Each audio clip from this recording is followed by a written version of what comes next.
do a quick change here real quick. Can you move this over?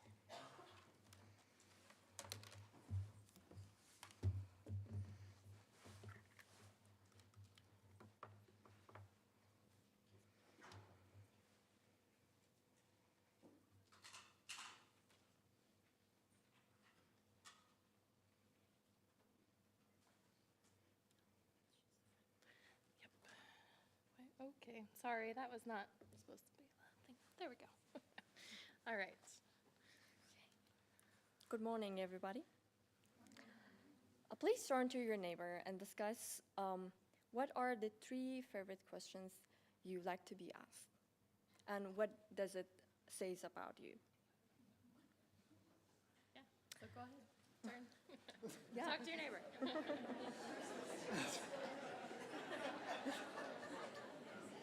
Sorry, I was going to leave that up there so they can see it. Oh, I thought you would want to have to. It's okay. What's that? Sorry? I thought we'll have 2 slides, but it's okay. Oh, okay. And then I move this over so you can see. Move this up. It's okay.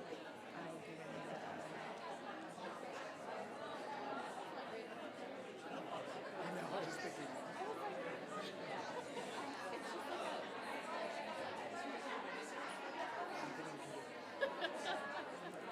Do you have the questions?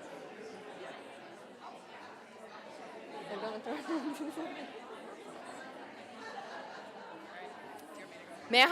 May I have your attention? Do you have the questions? Yeah. Go ahead. Go ahead. My name is Mina Mushtaq, and Here. it was a good chat. Yeah. All right, so many questions. We're going to pull back to up here to Mina. Hold on.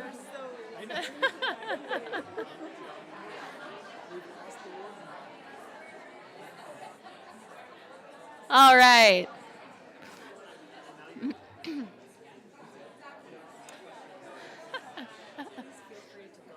Okay. Great.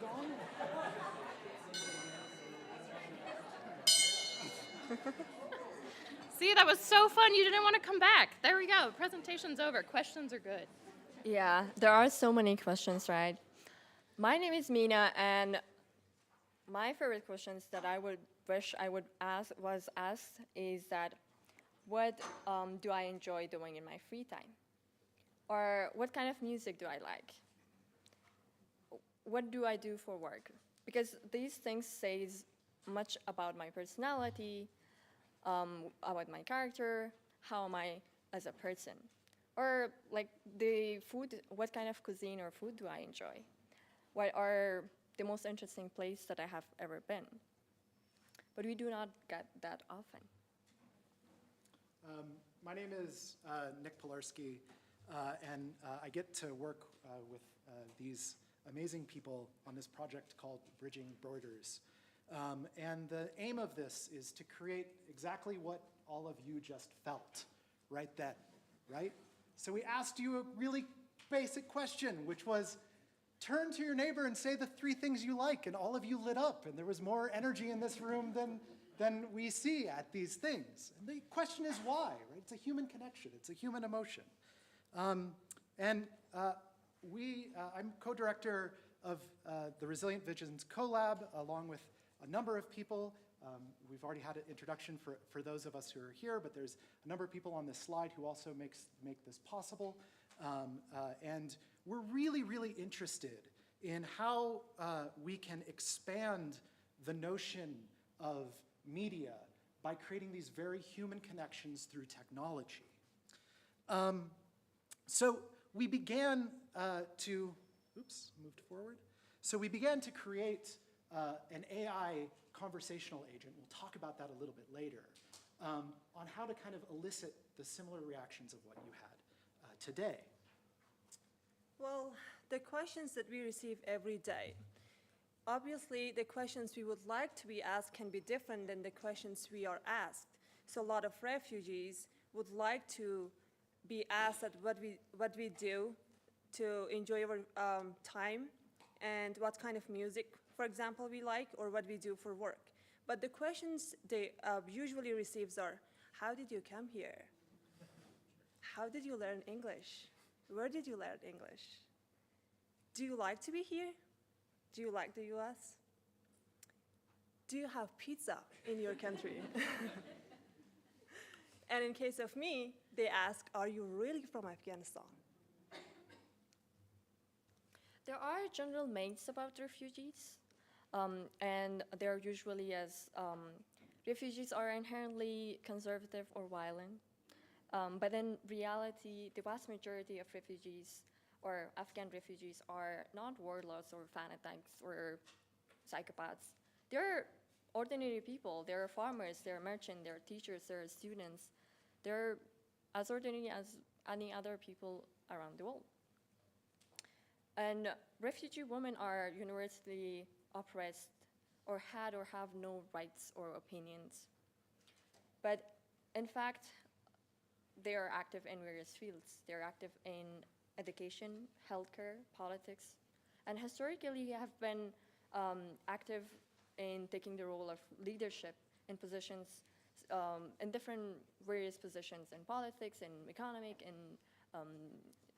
society.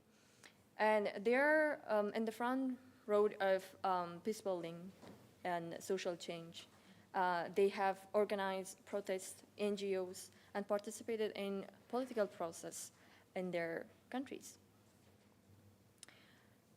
There are also myths that most women refugees are victims of forced marriage or honor crimes. Well, this might be true in certain cases, but it does not reflect the cases of all women refugees. There are assumptions that Afghan or refugees they didn't have any voice, especially women. They didn't have any opinion in politics or in their society.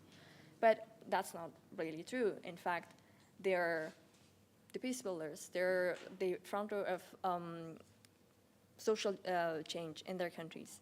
They're in charge of NGOs, in charge of governmental positions. And there is assumptions that all refugees support extremist group or have sympathy towards them, especially in recent years that we had the conflicts, the fall of Afghanistan and the terror that happened in Israel-Palestine. And there is this assumptions that, well, all the refugees, generalizing them all over, that they are sympathetic towards those extremist groups and have kind of connection maybe. But in reality, most refugees oppose these extremist groups and Taliban or any other extremist group and have suffered under their roles. There is significant diversity in political opinions and affiliation within those countries. There is diversity of thoughts, and not all of them support those groups. So continuing with the myths, there are a lot of assumptions about refugees. People say they are uneducated or unskilled, when in fact they can be professionals, they can be entrepreneurs, they can come from a wide range of skills. There's another assumption that says they are all the same. Refugees can be diverse too. They are coming from different backgrounds with different educational backgrounds. While other people might say mostly they are coming from like a poor economic and they are economic migrants, which can be true for some people because a lot of people are looking for better economic opportunities. But the primary reason to leave your own country and come back and to start from very like zero to another country is human rights abuses and persecutions. And while some other might say refugees can be burden to the society, while the US government says they gathered over $500 billion revenue from 2005 to 2019 only from refugees. So when we come to the AI and ChatGPT, so if we ask, I am from Afghanistan, so if we ask what it's like to be Afghan, so the ChatGPT or AI would answer a very long generalized response from the Taliban rule and the women's rights. And if we go a little bit deeper and ask what is the culture there, it would usually answer the statement below. So it says, Afghan women are facing with challenges beyond the oppressive laws. They are, from a very young age, they are taught to be at home. They don't have ability to go out there and study and do their own thing. But in reality, if you ask me as an Afghan woman, I would say Afghan culture is ethnic diversity, hospitality, cuisine, art and music, and family values. So the ChatGPT or AI, and people are often felt to say that refugees are resourceful, intelligent, they are entrepreneurial in spirit, they are driven towards education and gender ambitions, and they are a cultural asset to every community that they choose to go. All right, so that means that we have to reframe how stories are being told. So we know that stories can be mistold, but also the telling of stories can be misused. Narrative is often used to motivate us in marketing or politics. I'm guessing you're getting a lot of stories sent to you right now about one narrative or another and what makes things good, what makes things terrible, right?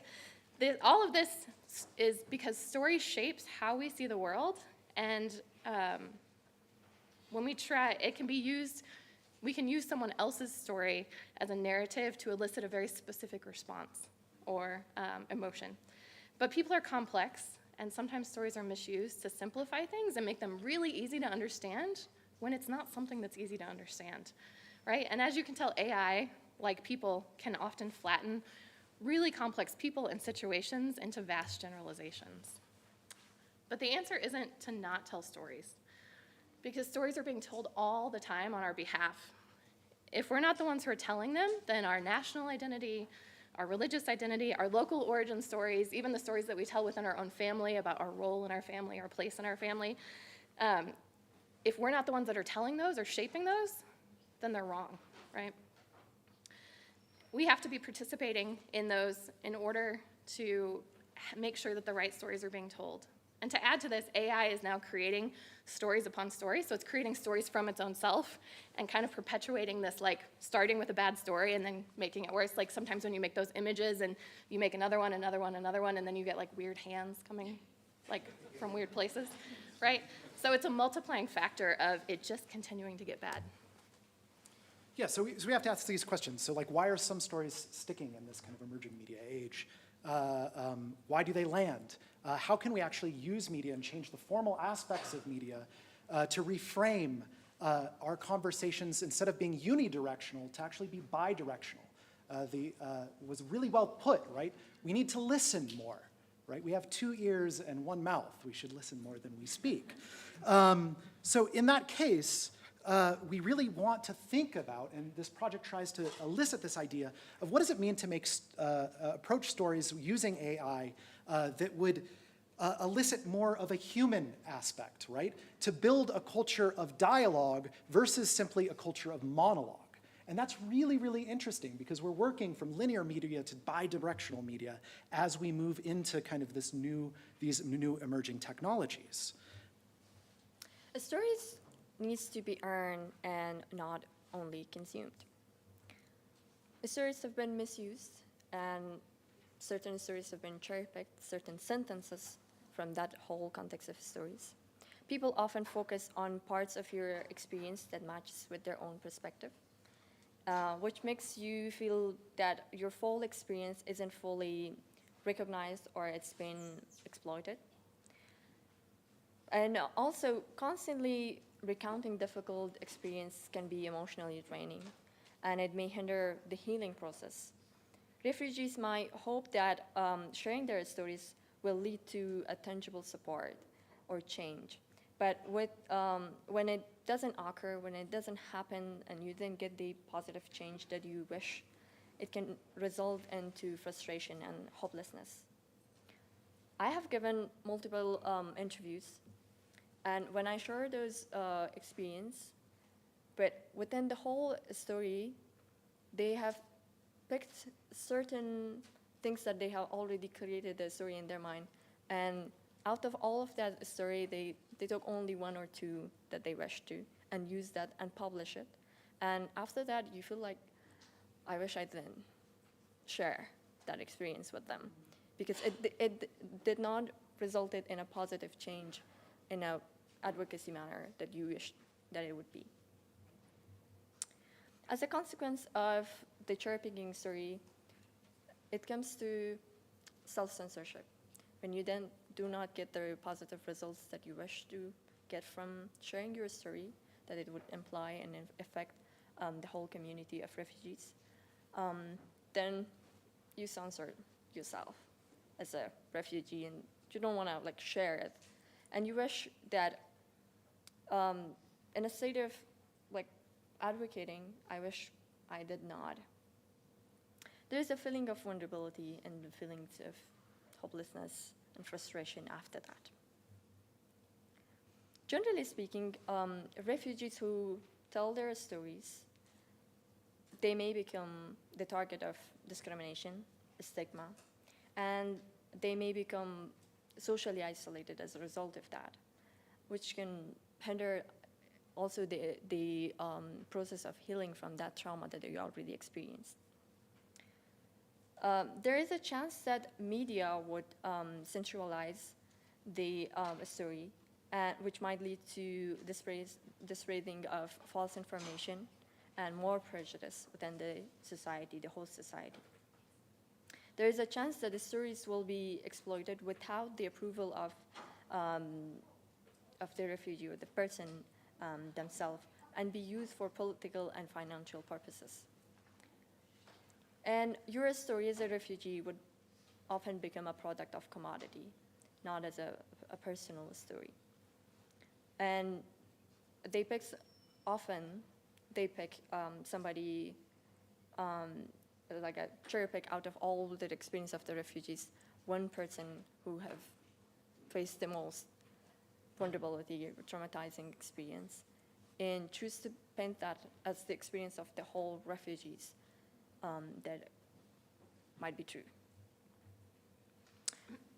All right. So as we've talked about, even when our stories aren't being intentionally misused or intentionally cherry-picked, and even sometimes when we're involved in the narrative, when we're telling our story to someone and then they're taking it and retelling it, sometimes that story can perpetuate this sense of otherness rather than connection. Part of the idea for this project came from what was a great idea in theory and kind of didn't work very well in practice. We had a group of American women that didn't know much about Afghanistan and a group of really great Afghan women that got together. We had a meal because I really believe that sharing food and sharing stories at the same time can create connection. But it wasn't as great as I wanted it to be. And I'm sure some of you might have experienced this, right? Like the Afghan women up on the front, after the meal, they were sharing, and then there was Q&A time, and the women were sharing things about like the art that they created, the art that they love, the food that they love, the importance of hospitality, the importance of family. And people were asking questions not out of malice, out of ignorance, but going back to, yeah, but what about hijab? What about war? What about your rights as women? And it just was frustrating for a lot of the women on the panel. They were very gracious, very kind. But towards the end, one of the women said, you know, you've been in my country for over 20 years. You should know more about it than you do. You should know where to find it on a map, because we know a lot about your country. And I think that sense of being othered, feeling like you're strange, you're this oddity that people are like looking at kind of like in a zoo or something like that. Sometimes sharing story can be really traumatizing, not even from sharing traumatic details, but from just emphasizing how different you are and how strange or weird you are. But we don't want to lose the fact that story is powerful.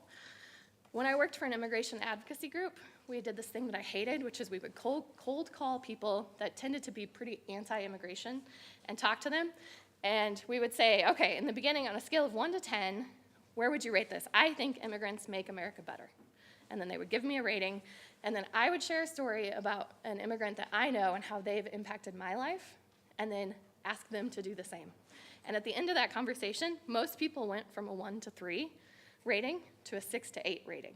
And I know, it was just a 5 to 10 minute conversation, but I think that shows the impact of story, that even in a 5-minute conversation, someone can actively choose their rating different, because it wasn't like a hidden thing, right? They were choosing a 2, and then, oh, okay, fine, maybe a 6, right? Like, that's a big difference. I don't know if that resulted in any change in how they see people or how they vote or anything like that.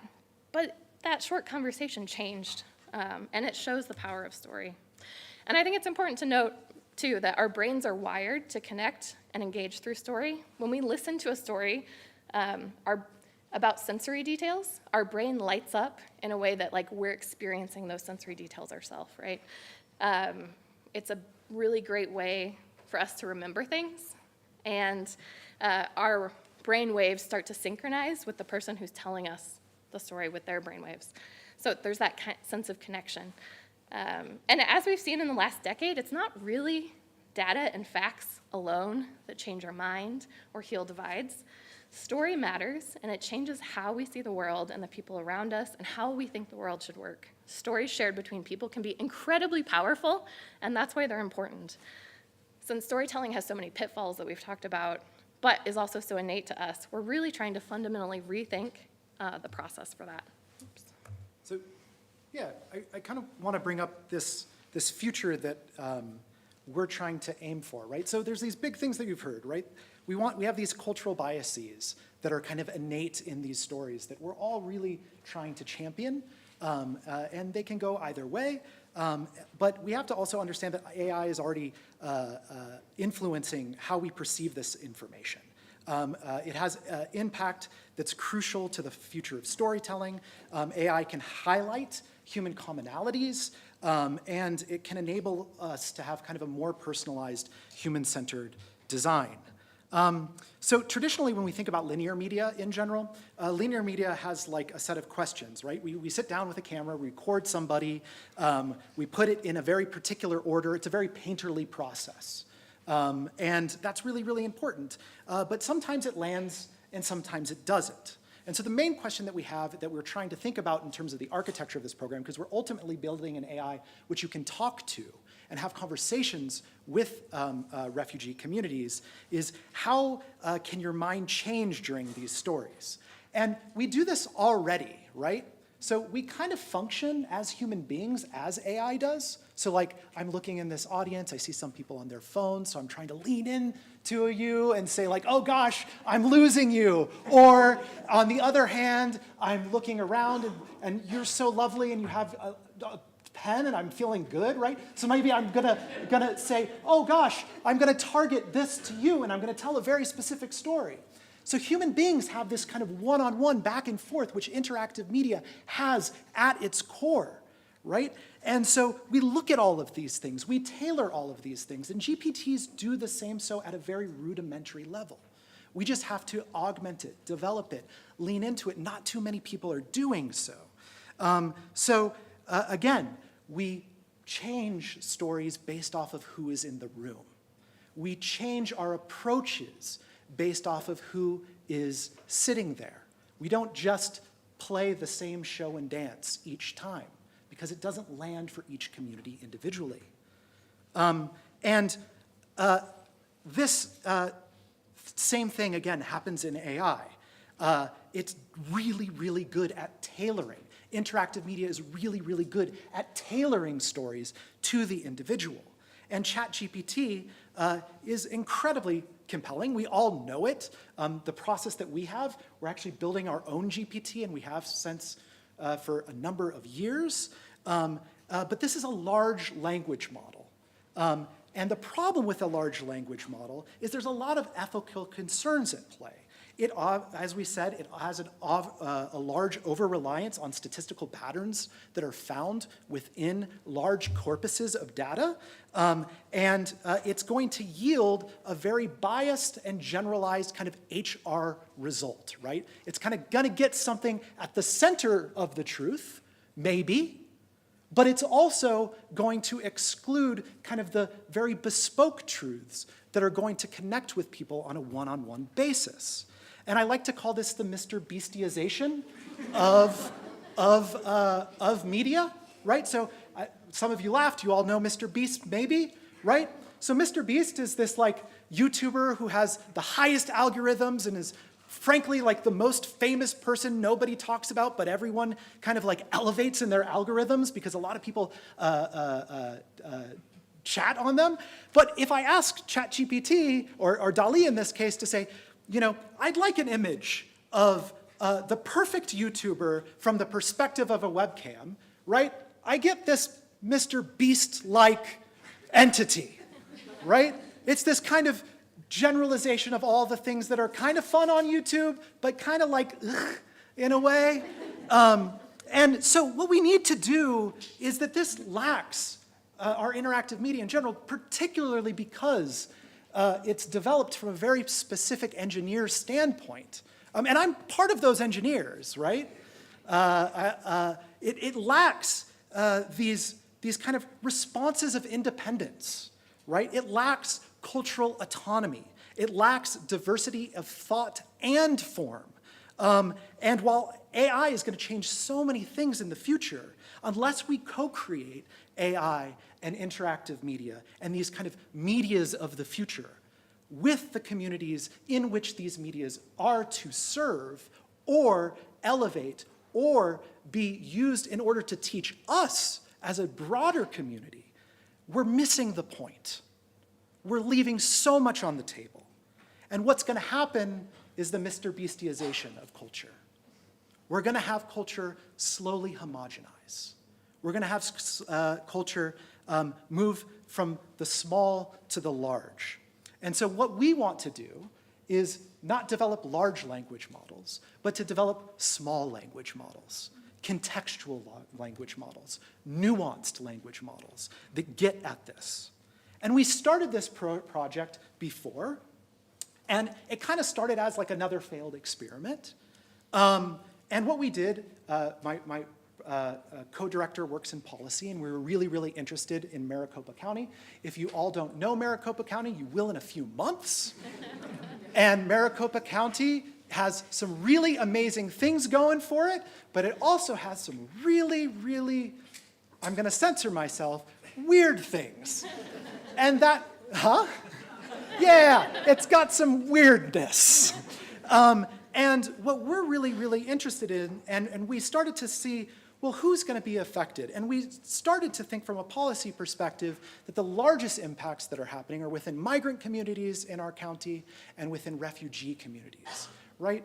That these amazing folks who are kind of making everyone's life, if you come to Maricopa County, like these are the things that we celebrate, but these are the things that are left kind of untapped often.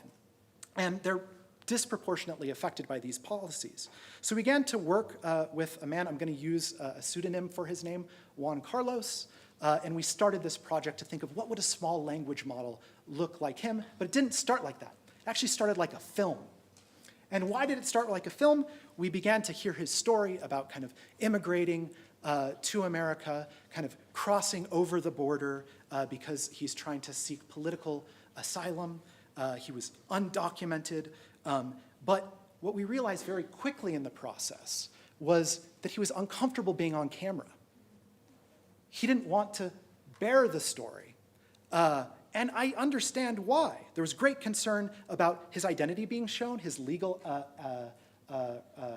status being kind of misused, his family's safety back home that still lived there, that if what he said was kind of brought into his community, that they might face risk. And he was also concerned about kind of nativist issues that are happening in our community, that if he was at a grocery store, someone would call ICE. So how do you solve this problem? And what we really realized is that you could solve it by kind of animating a character. He wanted to be de-identified in order to tell his story. And we use these emerging technologies to do so. This is a rendering in his likeness, and it had his voice and his story. And this new technology then allowed our story to be interactive. So then we began to slowly shift from traditional linear filmmaking to kind of this back and forth bi-directional filmmaking that was interactive in nature. And what we really learned very quickly was that these traditional narratives became really interesting, diverse, and fluid in ways that kind of traditional narrative doesn't. So if we think about the ways that like artificial intelligence works, it kind of works not simply based off of, you have a story and you're going to tell it the best you can. No, it actually works on these kind of word couplings, these tags that are associated with the models. And so if someone gives kind of a long, this would be like a 20 or 30 hour interview over a period of time, we get all of these points of data. And if you ask a question, right, you have all of these connections that then kind of percolate up in general.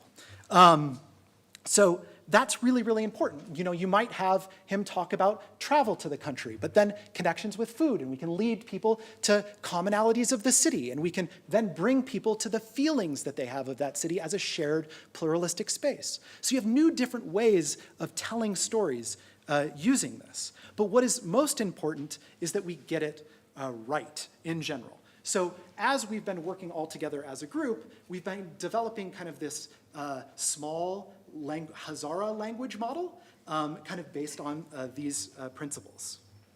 So our goals for this project is to analyze and curate authentic narratives, bias detection and mitigation, so we are not asked anymore if we ever had a pizza before or not. Visibility and reach is one of our goals. In continuation, AI can personalize the storytelling. AI can create different, tell the story personally to different audience by emphasizing the key parts of a refugee experience that may be more relevant to certain groups. And this can make narratives more compelling and relevant. AI can be utilized to build interactive experience and like a game or a visual reality simulations to allow people to connect with the refugees' stories in a more engaging and empathetic manner. It also can help us to combat disinformation. AI can help us discover and refute disinformation regarding refugees by giving accurate and variable information, ensuring that their experience are portrayed accurately and respectfully. So we have certain priorities for the AI to be considered.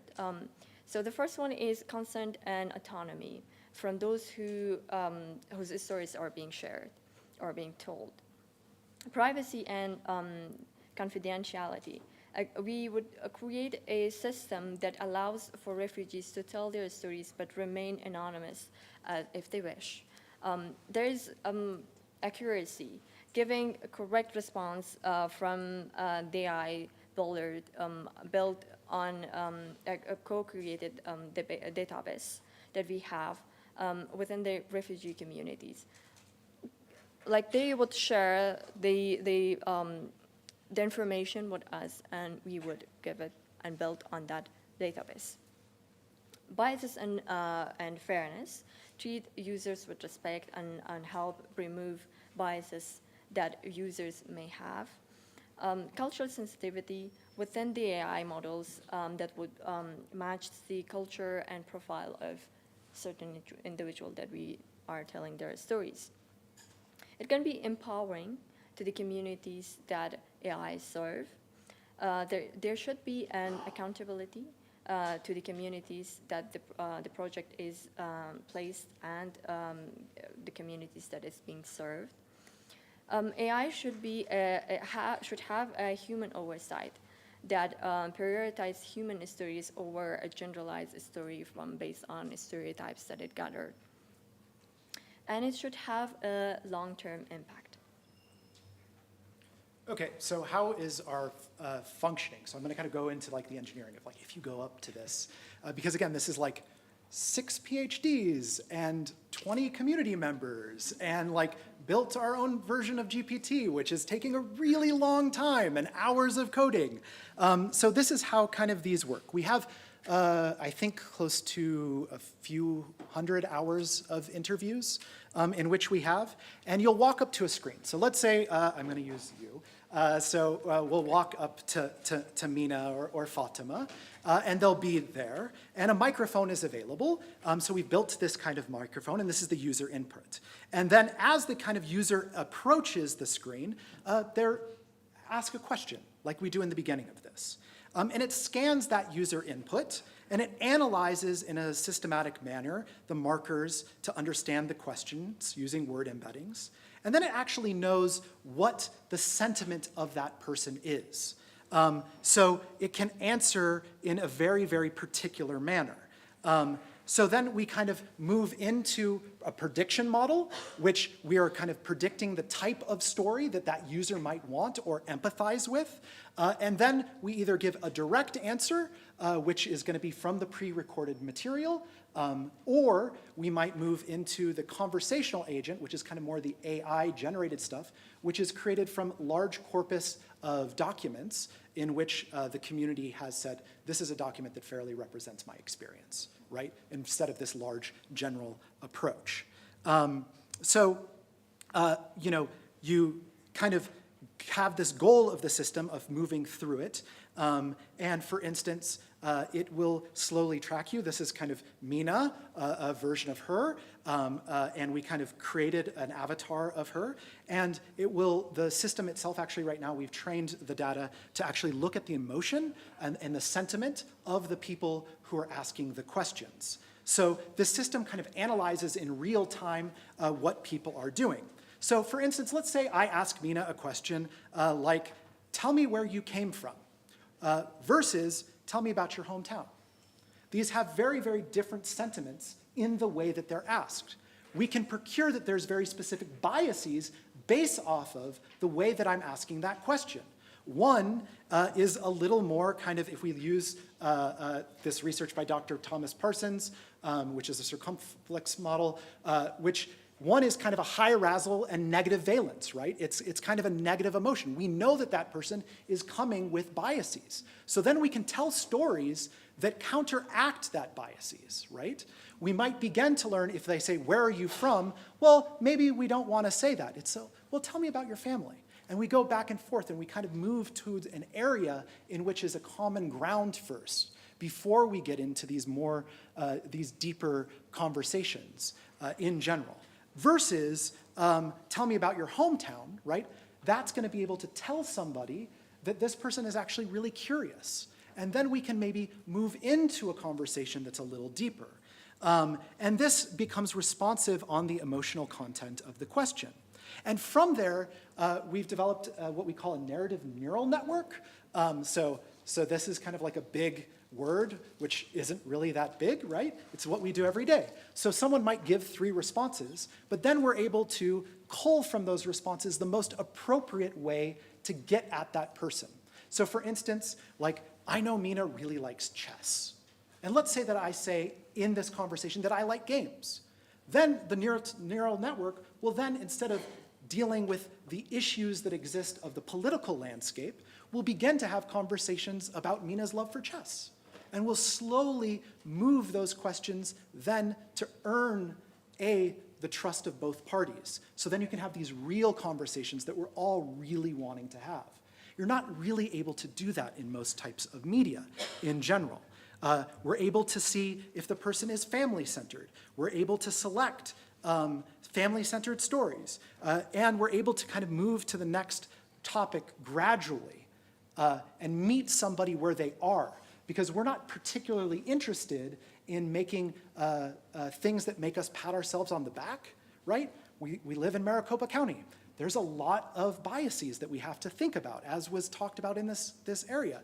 So we want to meet someone where they are, and we want to kind of slowly have these conversations in ways that refugee community does not consistently kind of re-traumatize themselves as they have to say over and over and over again. So we're really trying to change that in general. So where do we go from here? We get the amazing opportunity to work with Mina and Fatima and a lot of people on developing this artificial intelligence and make those decisions on when you're going to talk about family and community versus when you're going to be talking about policy and political ideas. How you're going to have those nuanced conversations in order to kind of slowly change somebody's mind versus create kind of a propaganda or an agitprop that might work on some audiences, but might not work on others. And we want to think about this really, really broadly. So kind of our model in order to do this over this period of time, and we're kind of at this co-ideate session where we're kind of prototyping these models and testing these models, is we really want to get this right? We have in the tech space this terrible notion, which is called move fast, break things, and I think it's horrible. It's move slow, fix things. This is how we should be operating when we're developing these things that are that are going to be defining the next century. We want to move slow and fix things. So as we kind of develop this and have developed this, we've created all of the technology in the back end. But now we kind of have to think about the weighting and scoring and how to have these conversations. And I'm not the one to do it. Like Mina is the one to do it. Fatima is the one to do it, right? These conversations have to happen in a co-creative process. And so we can then move from reflecting and contextualizing to empathy, then to co-define our problems, then to co-ideate the solutions for those problems, then to co-prototype those futures in AI, then to co-test those in the fields and see where things are going wrong and going right. And then we put it in the world. And we don't move it into the world until all of us feel like this is something that needs to be born, right? This is a shared and collective thing that I think we need to think about when we're art making. So at the end of this, people are asking the right questions, like Mina brought up. What are you doing in your free time? What kind of music do you like? What do you do for work?